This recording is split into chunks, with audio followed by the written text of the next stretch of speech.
ఎక్కడైనా ల్యాండ్ పై ఇన్వెస్ట్ చేయాలని అనుకుంటున్నారా? అయితే ఫ్యూచర్ సిటీలో ఇప్పుడే ల్యాండ్ పీస్ పెట్టుకోండి. పూర్తి వివరాలకు మాకు కాల్ చేయండి. నమస్తే, వెల్కమ్ టు సుమన్ టీవీ. నేను పద్మిని. ప్రస్తుతంతో పాటు ప్రముఖ ఆధ్యాత్మికవేత్త, జ్యోతిష పండితులు, అమ్మవారి సేవకులు, దత్త గణపతి ఉపాసకులు మురళీధర శర్మ గారు మనతో పాటు ఉన్నారు. మాట్లాడదాం. మురళి గారు నమస్కారం. మహాదేవ శ్రీమాత్రం.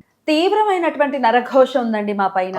మమ్మల్ని చూసి ఏడ్చే వాళ్ళ సంఖ్య అంతకంతకే పెరుగుతూ ఉంది. దీని నుంచి ఎలా బయటపడాలో మాకు తెలియనటువంటి, అంటే రకరకాల విధి విధానాల్ని పాటిస్తూ ఉన్నాం, ఈ దిష్టిలు తీసుకోవడం కానీ ఇట్లాంటివి చేస్తూ ఉన్నాం. అయినప్పటికీ మార్పు లేదండి, ఏడ్చే వాళ్ళ సంఖ్య పెరుగుతూ ఉంది అని చెప్తూనే ఉంటారు, వింటూనే ఉంటాం కదండి. సర్వసాధారణమైనటువంటి సమస్య ఇది.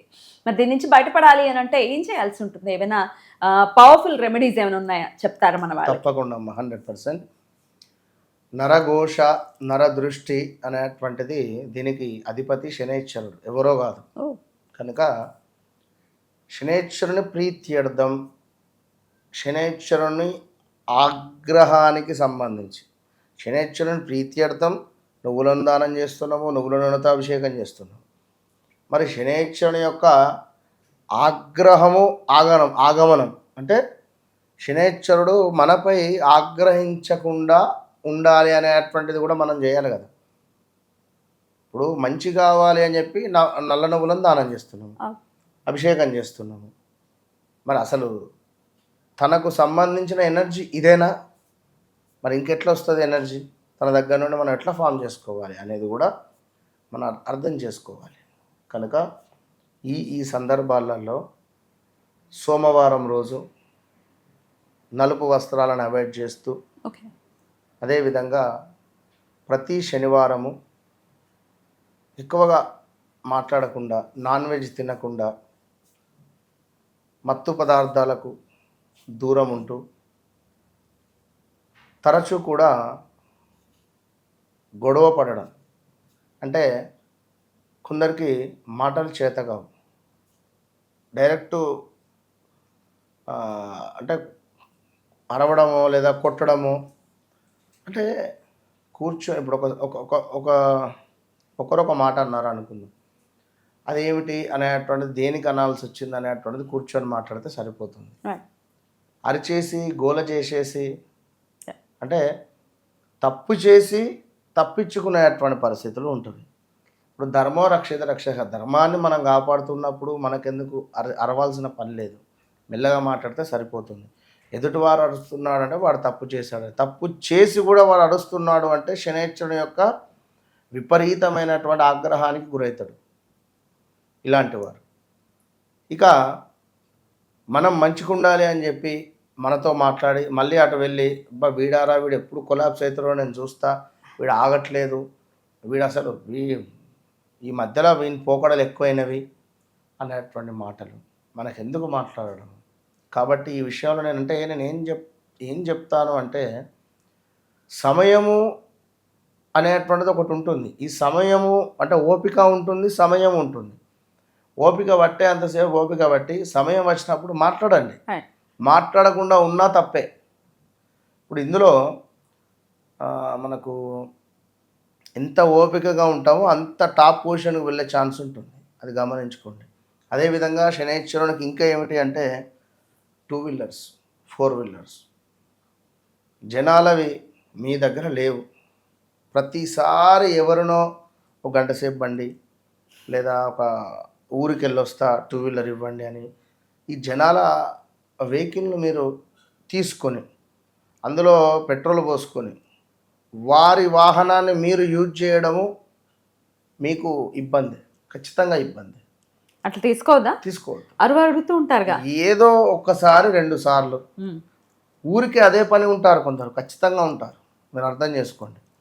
వాళ్ళ వెహికల్ ఉన్నప్పటికీ కూడా కొందరు నాది బైక్, నీది స్కూటీ, నీపై సామాన్ తీసుకొని రావచ్చు, ఈజీగా ఉంటుంది అని అడగడం కానీ, మా మిస్సెస్ కొంచెము దాని మీద కూర్చోడానికి ఇబ్బంది అవుతుంది, దీని మీద కూర్చుంటాను కానీ. నేను అనేది ఏంటంటే కొన్ని మనం చేయకూడదు, ఇవాళ రేపు చేయకూడదు, ఇవాళ రేపు లైట్ అనుకుంటారు. ఇంకా ఇల్లాలు స్నానం చేసి చక్కగా దేవాలయానికి వెళ్ళాలి అని చెప్పి రెడీ అవుతుంది.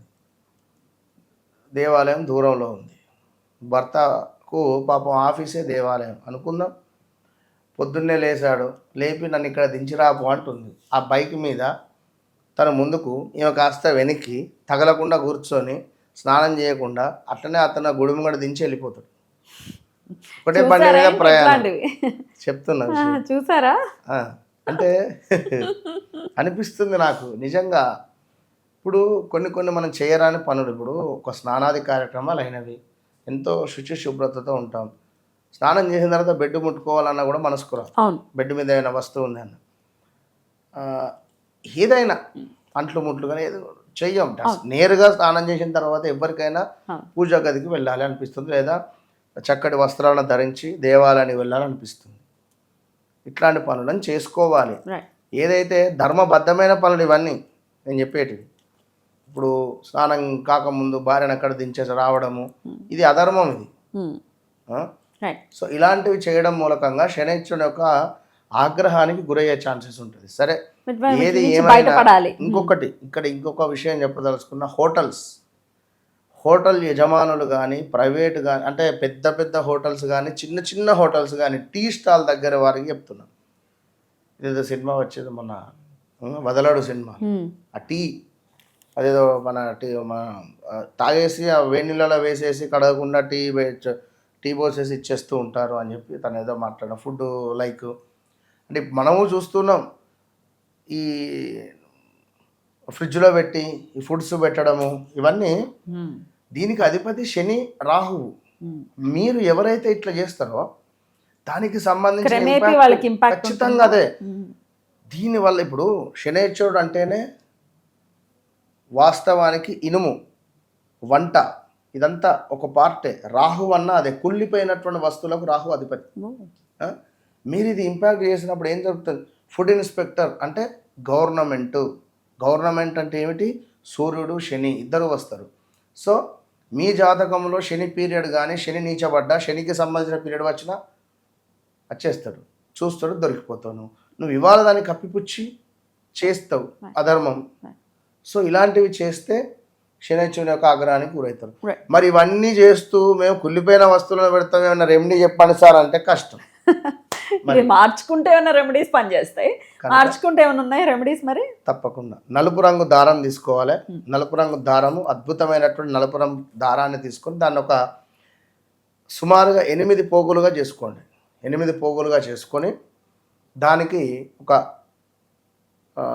సూది లైక్ దానికి పెట్టేసుకొని చక్కగా కూడా ఒక 4 మిరపకాయలను, పచ్చిమిర్చీలను కూర్చోండి, లేదా దానికి దారంతో అల్లుకోండి 4 మిరపకాయలను. 4 మిరపకాయలను అల్లిన తర్వాత ఒక చక్కటి నిమ్మకాయ, పసుపు రంగులో ఉండేటువంటి నిమ్మకాయ తీసుకొని దానికి చక్కగా కూడా గంధము, కుంకుమ బొట్టు పెట్టి దాన్ని కూడా ఆ యొక్క సూదికి గుచ్చి ఆ నిమ్మకాయ దగ్గరికి తీసుకుంటండి.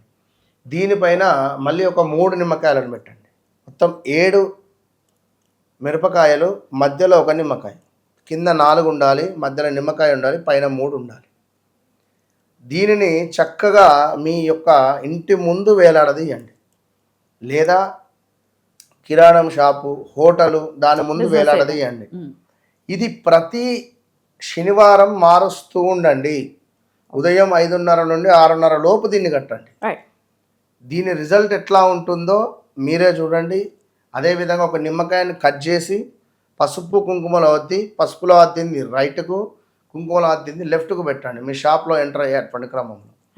ఇవి చేసినటువంటి వారికి అద్భుతమైనటువంటి వ్యాపారం సాగుతుంది, ఇంట్లో నెగిటివ్ ఇంపాక్ట్ పోతుంది, నర దృష్టి ఉన్నా కూడా వెళ్ళిపోతుంది. చాలా చక్కగా వివరించారండి, కృతజ్ఞతలు. నమస్తే. మహాదేవ.